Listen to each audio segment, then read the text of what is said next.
පහන්දි YouTube නාලිකාව ඔස්සේ විකාශනය වන මෙම වැඩසටහනට සවන් දෙන ඔබව සාදරයෙන් පිළිගන්නවා.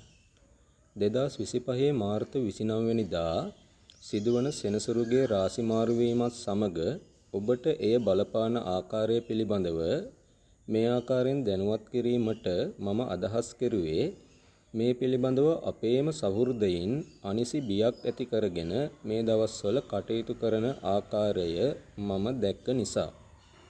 මුලින්ම මම ගැන සඳහන් කළොත් මම ජ්‍යොතිර්වේදී මහේෂ් කරුණානායක. සෙනසුරු ග්‍රහය කියන්නේ කවුද? ඔහුගේ නෛසර්ගික ස්වභාවය කොහොමද? මොකද්ද මේ සෙනසුරුගේ රාශි මාරුව කියන්නේ? ඒ හරහා අපට සිදුවන බලපෑම නැත්නම් අපල උපද්‍රව මොනවද? ඒ සඳහා කළ යුතු ප්‍රතිකර්ම මොනවද කියලා අපි දැන් කතා කරමු. විශේෂයෙන්ම මේ කරුණු පැහැදිලි කිරීම ඔබ අවබෝධයෙන් අහගෙන හිටියොත් ඔබගේ ජන්මපත්‍රය ඔබටම පරීක්ෂා කරගෙන සෙනසුරු මාරුවෙන් තමාට කොහොමද කියලා ඔබටම තීරණයක් කරගන්න පුළුවන්. ජ්‍යොතිෂයේදී ග්‍රහ මණ්ඩලයේ සේවකයා කියලා හඳුන්වන්නේ සෙනසුරු ග්‍රහයා.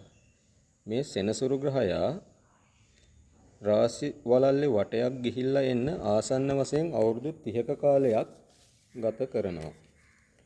ඒ කියන්නේ එක් රාශියක ඉඳලා අනිත් රාශිය ඒ රාශියටම නැවත එන්න වසර 30ක් ගත වෙනවා. ඒකෙන් අදහස් කරන්නේ සාමාන්‍යයෙන් අවුරුදු 2කමාරක් කාලයක් එක රාශියක ගත කරනවා.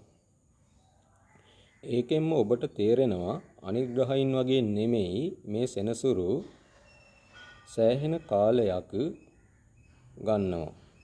ප්‍රතිඵල ලබා දීමේදීත් එහෙමයි. හැම විටම වෙන පමුණවන ග්‍රහයෙක් ලෙස ජන සමාජයේ සෙනසුරු ගැන ප්‍රචලිත වෙලා තිබුණත් සෑම අවස්ථාවකදීම එහෙම වෙන්නේ නැහැ.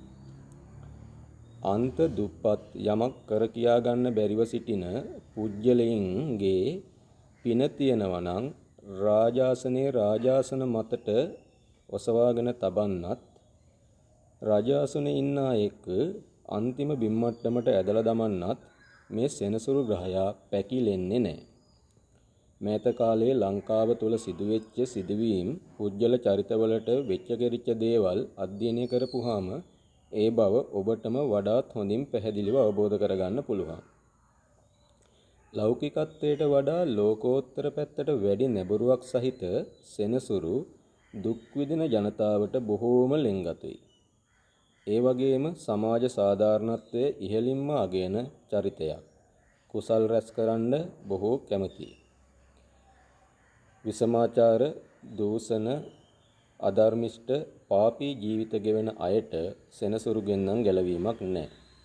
නීතිගරුක කාටවත් නොනමෙන විනයගරුක පරිණත කලබල නැති හිමින් වැඩ කරන හොඳට හිතලා මතලා වැඩ කරන ග්‍රහයෙක් ලෙස සෙනසුරුව අපිට හඳුන්වන්න පුළුවන්. දැනට සෙනසුරු ඉන්නේ කුම්භ රාශිගතව.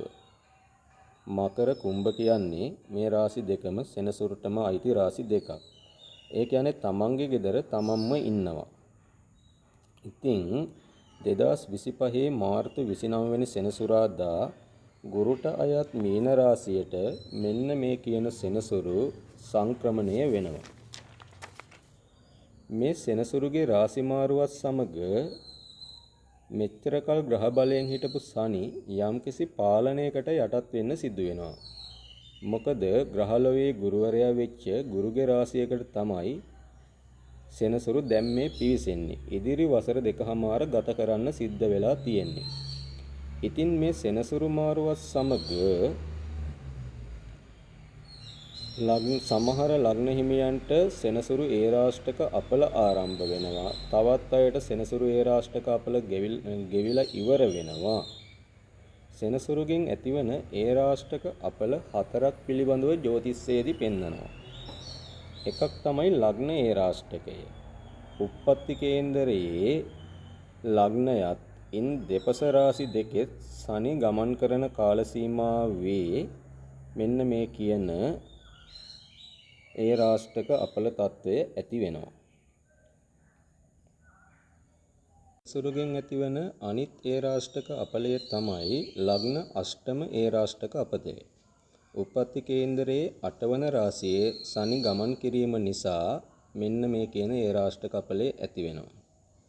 ජන්ම ඒරාෂ්ටක අපලය කියන්නේ ඔබගේ කේන්දරයේ චන්ද්‍රයා පිහිටි ස්ථානය සහ ඉන් දෙපස රාශි දෙකේ සනි ගමන් කිරීම නිසා ඇතිවන තත්වයයි. ජන්ම අෂ්ටම ඒරාෂ්ටකය ඊළඟට සෙනසුරුගෙන් ඇතිවන ඒරාෂ්ටක අපලයක් උප්පත්ති කේන්දරයේ චන්ද්‍රයා 8 වැන්නේ ගමන් කරන කාල සීමාවේදී මෙන්න මේ කියන ඒරාෂ්ටක අපල තත්වය ඇති වෙනවා. මේ අනුව බලන කල සෑම අවුරුදු 30කටම වතාවක් අනිවාර්යයෙන්ම මේ ඒරාෂ්ටක යෙදෙනවාමයි. ඒ අවුරුදු 30න් භාගයකටත් වැඩි කාලයක් ගත කරලා තියෙන හැම පුජ්‍යලයක්ම මෙන්න මේ කියන කිසියම් වූ ඒරාෂ්ටකයකට යටත්. නමුත් මෙම ඒරාෂ්ටක අපල ඇති වුණා කියලා අපි අනියත බියක් ඇති කරගන්න අවශ්‍යතාවයක් නැහැ. සෙනසුරු ගෝචරය තුලින් ඇතිවන ඒරාෂ්ටක අපගේ කේන්දරය තුල සනි ග්‍රහයා තැන්පත් වෙලා සිටින ආකාරය අනුව අපට මේ දේවල් බලපාන ආකාරය විවිධයි. විශේෂයෙන්ම උප්පත්ති කේන්දරයේ සෙනසුරු ග්‍රහයා ග්‍රහ බලයෙන් තැන්පත් වෙලා ඉන්නවා නම් මේ අපල බොහෝ දුරට මගහැරෙනවා. නමුත් සෙනසුරු දුර්වල වෙලා තැන්පත් වෙලා හිටියොත් මානසික පීඩාවන් වැඩි වශයෙන් ගෙන දෙනවා. සිරුර ප්‍රසන්නභාවය නැති කරනවා. ලෙඩ රෝග ඇති වුණොත් සුව වෙන්න පමා වෙනවා. ඒ වගේ තත්වයකට මුහුණ දෙන්න සිද්ධ වෙනවා. 2025 3වෙනි මාසේ 29 වෙනිදා සෙනසුරු ග්‍රහයා මීන රාශිගත වීමත් සමග මීන ලග්න හිමියන් ලග්න ඒරාෂ්ටක අපල තත්වයක් ඇති කරනවා.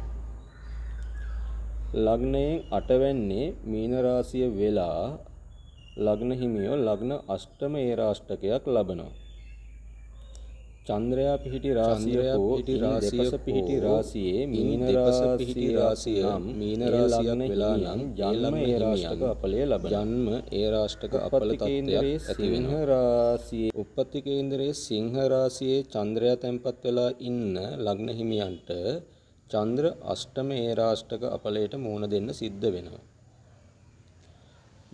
මේ ඒරාෂ්ටක අපල තුලින් ජන්ම ඒරාෂ්ටක අපලයයි ජන්ම අෂ්ටම ඒරාෂ්ටක අපලයයි යම් ආකාරයක බලපෑමක් ජන්මීන්ට ඇති කරන්න පුළුවන්.